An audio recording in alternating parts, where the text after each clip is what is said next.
Bonjour à tous et bienvenue dans cette nouvelle vidéo. Je suis ravie de vous retrouver aujourd'hui pour vous parler d'un sujet que j'aborde souvent et qui pour le coup j'ai dû vivre presque de l'intérieur.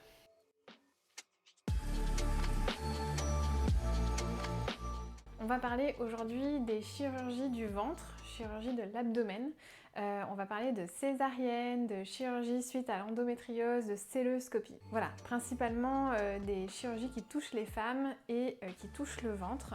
Et pourquoi je veux aborder ce sujet avec vous? Eh bien parce que j'ai dû avoir une célioscopie il y a quelques jours. Alors je ne m'étendrai pas sur ce thème qu'est la célioscopie, mais si vous voulez que je vous fasse une vidéo sur ce sujet, n'hésitez pas à me le dire et je vous partagerai mon expérience un peu plus personnelle. Alors du coup j'ai eu envie de vous faire cette vidéo parce que en fait en ayant cette opération, je me suis rendu compte que je vivais très certainement ce que plein de femmes vivaient après une césarienne ou après une chirurgie pour endométriose, chose que je vois très souvent au cabinet. Donc c'était une très bonne chose que je puisse vivre ça en fait. Ça m'aide vraiment à comprendre ce qui se passe. Bon, je m'en serais bien passée, hein, je vous l'assure, mais voilà, du coup j'ai envie d'en tirer le bon, le bénéfice et de vous partager mon expérience sur ce que j'ai vécu, sur ce que je vis encore, pour que ça puisse vous aider si peut-être vous allez bénéficier d'une opération ou si jamais un jour vous devez avoir ce genre d'opération. Alors du coup là moi je suis à 4 jours de mon opération. Et dans cette vidéo, je vais vous expliquer dans ces 4 jours qu'est-ce que j'ai fait pour favoriser ma récupération, pour diminuer les douleurs et je vais vous raconter un petit peu voilà, comment ça se passe. Alors déjà, on va commencer par les 24 premières heures qui suivent l'opération. Là, je vais vraiment parler des opérations du ventre type césarienne, célioscopie et célioscopie pour par exemple endométriose. Dans les 24 premières heures, ce que je vous conseille de faire, c'est vraiment rien. Voilà, tout simplement ne faites rien, reposez-vous, récupérez et même levez-vous le moins possible. Ce que je vous conseille de faire, c'est vraiment de vous lever simplement pour aller aux toilettes et un petit peu pour manger. Asseyez-vous au bord de votre lit si vous êtes hospitalisé pendant les 24 heures comme moi qui suivent l'opération. Et c'est tout. En fait, voilà, moi je me suis vraiment astreinte à récupérer. J'ai quasiment fait que dormir. Et voilà, le corps a besoin de ce temps-là pour ne rien faire en fait et simplement cicatriser et que vous ne sollicitiez pas vos abdominaux à ce moment-là, que votre respiration reste calme, que vous ne déclenchiez pas la douleur, que vous restiez vraiment en fait le plus sereine possible. Alors je vais faire quand même une petite parenthèse pour la césarienne parce que ça je pense que c'est possible pour tout un tas d'opérations du ventre. Mais dans le cas de la césarienne, en fait, c'est le seul moment où on doit s'occuper d'un bébé. Donc dans ce cas-là, ce que je vous conseille de faire, c'est de favoriser toutes les positions qui feront que vous êtes allongé. Voilà, pendant les 24 premières heures qui vont suivre votre césarienne, essayez, si vous avez choisi d'allaiter votre bébé, de l'allaiter en étant allongé et vous allongez tout simplement votre bébé sur le côté, à côté de vous. L'équipe médicale sera bien évidemment là, les sages-femmes pourront vous montrer comment vous pouvez allaiter votre bébé sur le côté. Et c'est aussi en fait un moment où vous êtes hospitalisé de toute manière. Donc profitez de ce moment pour, voilà, si vous avez besoin d'attraper quelque chose ou de vous lever et que finalement ça ne nécessite pas forcément que vous leviez, pour déléguer ces tâches, soit à l'équipe médicale. Alors concernant les douleurs, vous allez en avoir, c'est certain, mais ça doit toujours rester des douleurs supportables. En fait, peu importe le type de césarienne que vous avez eu, peu importe le type d'opération que vous avez eu, ça ne doit pas vous empêcher justement de vous lever, ça ne doit pas vous empêcher de manger, d'aller aux toilettes, voilà, des douleurs qui seraient vraiment invalidantes sur ces points-là devraient éveiller votre attention et il faut le signaler à l'équipe médicale. Ça veut soit dire qu'il faut augmenter les antidouleurs, soit vérifier que tout aille bien pour s'assurer qu'il n'y a pas de complications.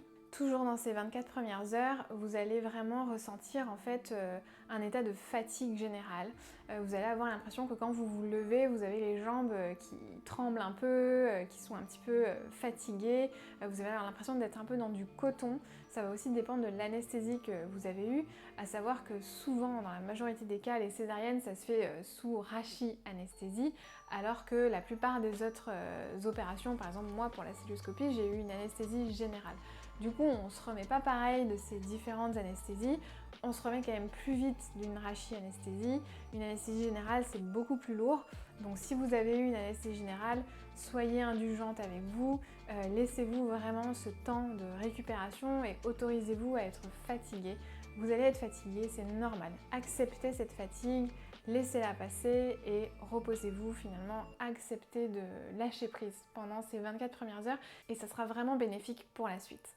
Alors parlons un peu de la cicatrice et on en parlera pas que pendant cette phase des 24 premières heures, mais les cicatrices pendant les 24 premières heures, elles seront recouvertes en fait d'un pansement. Voilà, vous aurez un pansement par-dessus, donc vous verrez peut-être pas forcément à quoi ressemble votre cicatrice. Vous verrez peut-être si on vient vous changer le pansement. Il y a différentes façons de fermer une cicatrice. On va soit vous mettre des points avec des fils, donc ça sera des petits points avec des fils qui seront soit résorbables, soit qu'il faudra enlever plus tard. Et ça en général c'est soit une infirmière, soit une sage-femme qui vient à la maison pour vous les enlever. Ça peut également être de la colle.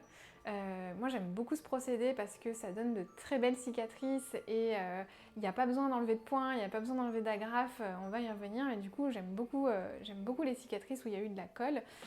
Moi personnellement j'ai eu un petit peu ce procédé de colle, j'ai eu des stéristrips parce que la cœlioscopie c'est juste des toutes petites cicatrices, donc en fait il n'y a pas besoin de faire des points ni de mettre des agrafes, c'est du stéristrip et c'est un petit peu le même procédé que la colle. Et enfin ce qui est le plus pratiqué en France, et ça je ne sais pas pourquoi, mais je ne suis pas du tout d'accord avec ce procédé de cicatrisation, c'est les agrafes. Donc en fait, je pense que moi, 90% des patientes que je reçois au cabinet et qui ont eu une césarienne ont eu des agrafes. Et j'ai aussi le cas de plusieurs patientes qui ont soit des maladies de Crohn, soit de l'endométriose, qui ont eu des cœlioscopies et qui ont aussi eu des agrafes. Et alors là, en fait, j'ai une grande question, pourquoi les agrafes?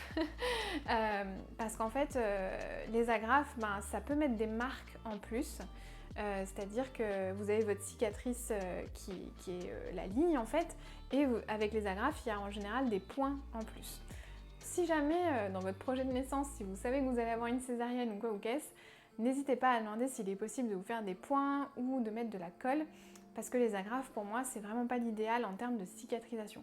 En plus, ça fait un peu peur quand on enlève le pansement et qu'on voit les agrafes, on a un peu l'impression qu'on a une fermeture éclair sur le ventre.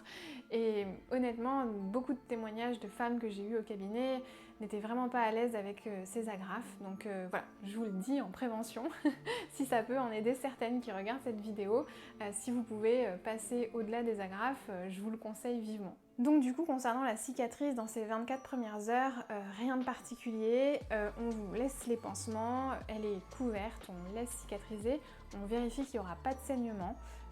Normalement, voilà, il faut aussi vérifier qu'il n'y a pas de réouverture de la cicatrice et que tout se ferme correctement. Et enfin, pour terminer sur cette première journée après votre opération, ce qui est important, c'est si vous le pouvez, moi par exemple, j'ai pas pu le prévoir, à mon grand désespoir, c'est d'avoir dans votre valise des vêtements amples.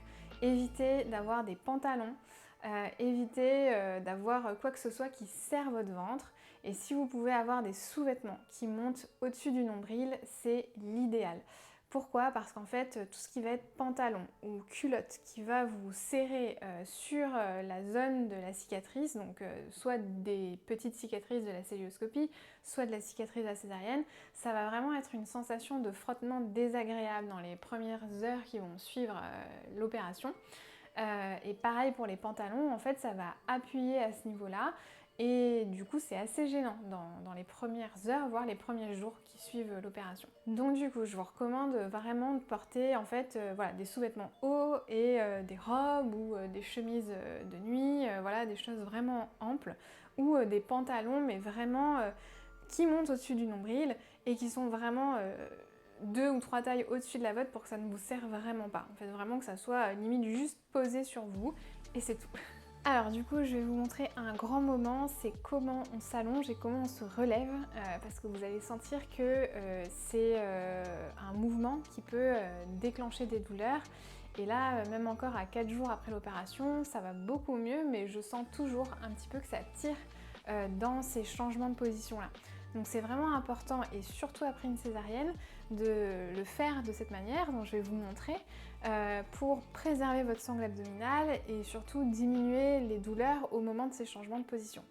Donc du coup, ce que je vous conseille de faire, c'est de venir vous asseoir, voilà, par exemple sur votre lit, ce sera principalement l'endroit où vous viendrez vous allonger, assez proche de vos coussins. Voilà, il ne faut pas vous mettre trop bas dans le lit parce qu'imaginez que vous allez avoir quand même toute la longueur de vos jambes qui va venir prendre la place dans le lit. Donc il faut venir se mettre assez proche de vos coussins.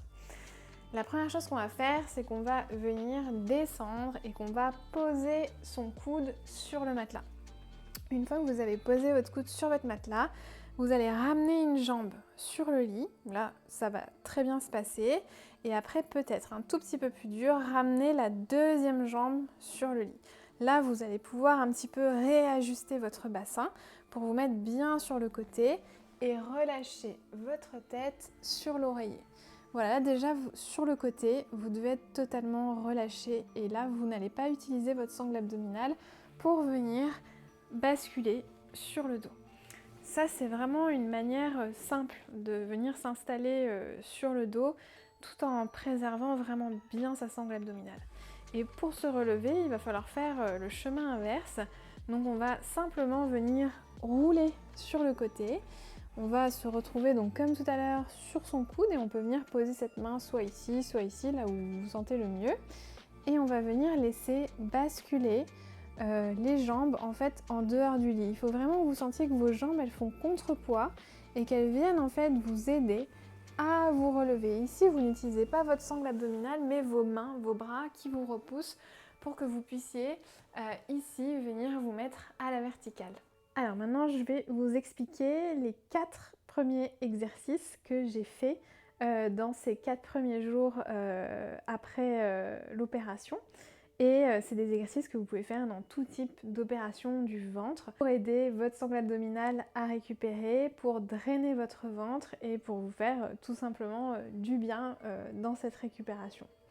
Donc ces exercices, j'ai commencé à les faire à partir du 2e jour, donc 48 heures après l'opération. Et il faut bien se dire que ce sont des exercices qui sont très très doux et que si jamais ça déclenche des douleurs, il faut arrêter et attendre encore 24 heures pour les faire, tout simplement. Donc vous pouvez faire ces exercices allongés sur un lit, parce qu'il est encore trop tôt pour aller vous allonger au sol sur un tapis. Ça sera trop dur pour vous relever, ce sera trop d'efforts physiques. Donc n'hésitez pas à faire ces exercices sur votre lit, bien allongé, bien confortable. Vous voyez, avec un oreiller ici pour un petit peu relever la tête et vous sentir à l'aise et détendu. Le premier des exercices, c'est l'un des plus simples finalement, c'est la prise de conscience du périnée. Parce qu'en fait, toute chirurgie où on vient toucher les viscères peut avoir voilà, un impact sur le périnée. Vous avez peut-être été sondé, c'est-à-dire qu'on a peut-être placé une sonde dans votre vessie pour laisser les urines sortir pendant l'opération et le fait que vous ayez aussi très certainement de l'œdème après l'opération, ça va avoir un petit impact sur votre périnée. Donc ça fera toujours du bien à votre périnée de se recontracter et de retrouver une bonne tonicité. Surtout que vos abdominaux vont être un petit peu sidérés, c'est-à-dire endormis. Vous sentirez peut-être quand vous rigolerez ou si vous avez envie de tousser ou au moment de changer de position par exemple, vous sentirez que vos abdominaux ne vont pas répondre comme d'habitude, ils vont être totalement relâchés. Ça en fait c'est normal, c'est aussi une réaction face à la douleur où on n'a pas du tout envie de contracter la zone douloureuse, la zone qui vient d'être opérée. Et comme les abdominaux fonctionnent de pair avec le périnée, eh bien c'est une bonne chose de relancer la tonicité du périnée pour que petit à petit vos abdominaux retrouvent eux aussi leur bonne tonicité. Donc tout simplement en étant allongé sur le dos comme ça, vous allez chercher à contracter et à relâcher votre périnée. Tout simplement. Au début, voilà, sans même mettre à contribution la respiration, vous cherchez à retenir vos urines, à retenir un gaz et à relâcher. Plusieurs fois. Vous pouvez faire ça 10 fois. Ça ne doit déclencher aucune douleur. Ça doit vraiment être totalement indolore. Justement, c'est un exercice qu'on peut faire voilà, très très facilement dans les heures qui ont suivi une chirurgie du ventre, quelle qu'elle soit. Une fois que vous avez fait une dizaine de contractions du périnée, vous pouvez mettre doucement à contribution votre respiration, mais sans trop venir avoir d'impact sur le ventre. C'est-à-dire que là, vous n'allez pratiquement pas chercher à gonfler le ventre, ni à le rentrer, mais sur une respiration très douce, vous allez pouvoir chercher à relâcher le périnée à l'inspiration et contracter le périnée à l'expiration. Donc je vous montre ce que ça donne, vous allez voir que mon ventre va très peu bouger. Là, je vais inspirer et souffler, serrer mon périnée.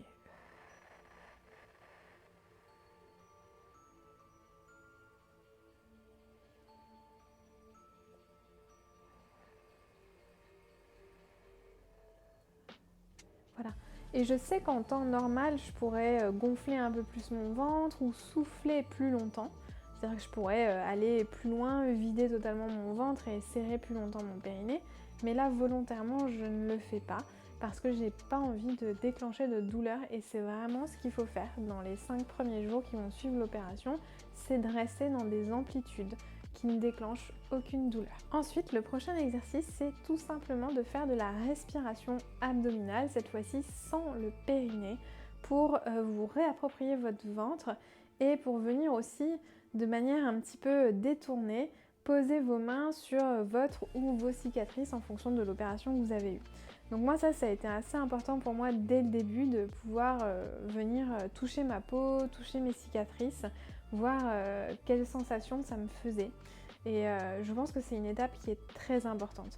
Donc indirectement, si vous n'êtes pas à l'aise avec le fait de venir toucher vos cicatrices, venez simplement au moins poser les mains sur votre ventre, si possible sur les cicatrices, mais au moins sur votre ventre.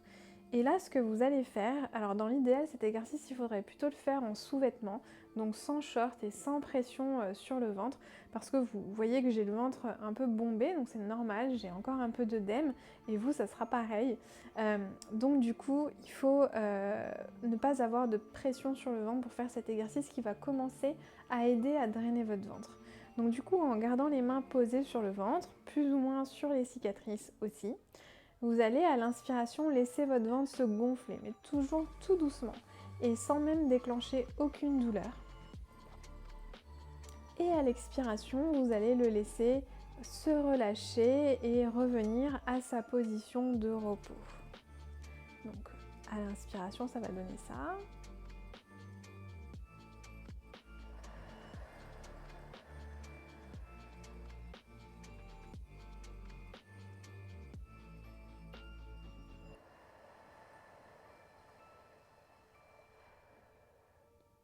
Vous allez sentir que ça vient mobiliser votre respiration, votre peau et aussi votre système digestif. Donc c'est vraiment excellent parce qu'en fait souvent après une opération du ventre on peut être un peu constipé. Et du coup le fait de faire ce type de respiration là, ça va relancer aussi le système digestif.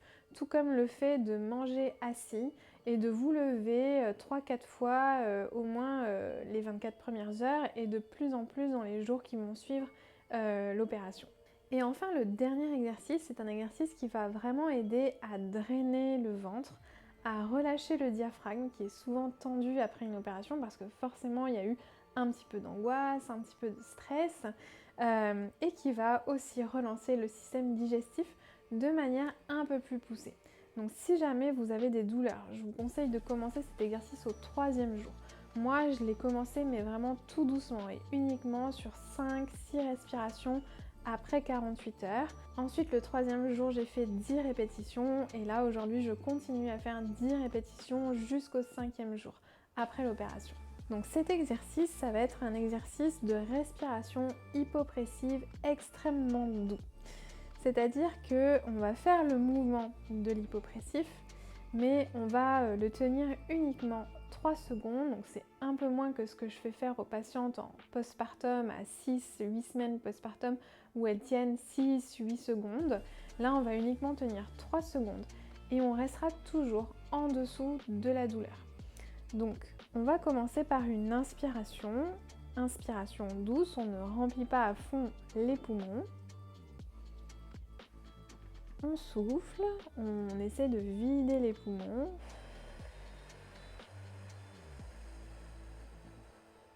On bloque, on se met en apnée et on va venir aspirer tout doucement le ventre.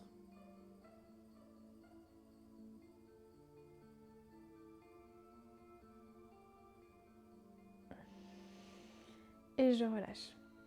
C'est presque pas de l'hypopressif, mais c'en est quand même parce qu'on vient tout de même faire une apnée, aspirer, mais vous voyez, j'ai pas de creux au niveau des côtes, je vais très doucement et je vais vraiment rester totalement en dessous de la douleur, c'est-à-dire je vais même pas chercher de limite, je cherche juste à avoir ce mouvement et cette sensation d'aspiration qui va vraiment aider au drainage du ventre, à la détente du diaphragme et à la relance du système digestif. Et c'est tout, c'est juste ce que je recherche, avoir cette sensation d'aspiration. Une fois que je l'ai trouvée, je maintiens 3 secondes et je relâche tout doucement. C'est tout ce que vous avez à faire. Voilà, du coup j'espère que cette vidéo vous aura aidé si vous avez une chirurgie au niveau du ventre. Si vous avez des questions, posez-les-moi en commentaire, je serai ravie d'y répondre. Dites-moi aussi si vous avez eu une chirurgie au niveau du ventre. Et dites-moi aussi en commentaire si vous avez envie que je vous explique et que je vous raconte la suite de cette opération et les exercices que je ferai pour récupérer. Je vous dis à très vite dans une prochaine vidéo.